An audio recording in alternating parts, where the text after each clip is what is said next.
અમારું ગામ સૌને આવકારવાળું ગામ છે, પણ એવા કેવા કપરા સંજોગો આવી ગયા કે ખેડૂતની આત્મા, જે જમીન ધરતી માતા કહેવાય, એને છીનવવાનો વારો આવ્યો ત્યારે અમારે આવું બોર્ડ મારવું પડ્યું પ્રતિબંધોનું. તો હવે સત્તાઓવાળાને વિચારવું પડશે કે ખેડૂત જેની આત્મા, જે એને માતા કહે છે, એની શું હાલત થતી હશે.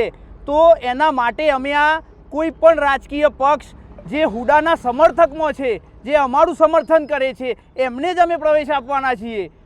તો મારી સરકારશ્રીને નિવેદન છે કે આ જે ખેડૂતોનો જે પ્રશ્ન છે એ જલ્દીથી સોલ્યુશન આવે અને ખેડૂતો એમના પરિવારમાં શાંતિથી સુખેથી રહી શકે.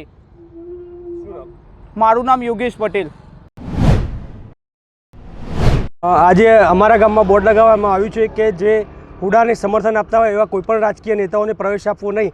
કારણ કે જ્યારે પણ વોટ લેવા હોય ત્યારે અમે ખોબલે ખોબલે લોકોને વોટ આપ્યા છે, પણ જ્યારે અમારે એમની જરૂરિયાત છે ત્યારે એક પણ માણસ અહીંયા આવ્યા નથી કે અમારા સમર્થનમાં આવતા નથી કે અત્યારે ખેડૂતોની હાલત કેવી થઈ છે, કોઈ હાલત પૂછવા નથી આવતું. એટલે હવે એવી ચીમકી આપીએ છીએ કે 11 ગામોમાં જો કોઈપણ નેતા જે હુડાને સમર્થન કરતો હશે એ પ્રવેશ કરશે તો એની હાલત પણ કફોડી થશે અને એની આગળની જે પણ પરિસ્થિતિ થશે એના માટે અમારું આ 11 ગામ કંઈ જવાબદાર નહીં રહે. અને હવે જ્યારે જિલ્લા પંચાયત અને તાલુકા પંચાયતની ઇલેક્શન આવી રહ્યું છે એ ઇલેક્શનને પણ અમે ધ્યાનમાં રાખીશું અને આગળ જો બને એવું તો ઇલેક્શનનો પણ બહિષ્કાર કરશું જો અમારે હુડા રદ નહીં થાય તો.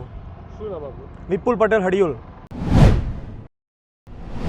મેં હુડા આંદોલન 41 દિવસથી ચાલી રહ્યું છે, તો એ હજુ સુધી એ 40 દિવસમાં અમારો કોઈ નિવેડો આવ્યો નથી. તો આજે એના સંદર્ભે અમે અમારા ગામમાં કોઈપણ રાજકીય આગેવાનોને પ્રવેશ આપવાના નથી.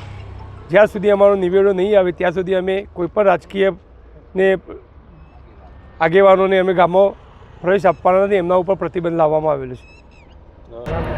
ખાસ કરીને 11 ગામમાં વિરોધ કરવામાં આવ્યો છે અને આવા પ્રકારના દરેક ગામમાં વિરોધના બોર્ડ લાગી ગયા છે અને દરેક 11 ગામમાં કોઈપણ આગેવાન અને રાજકીય આગેવાનને પ્રવેશ આપવામાં આવશે નહીં. શું નામ આપનું? કેતન પટેલ, ગામ હડિયોલ.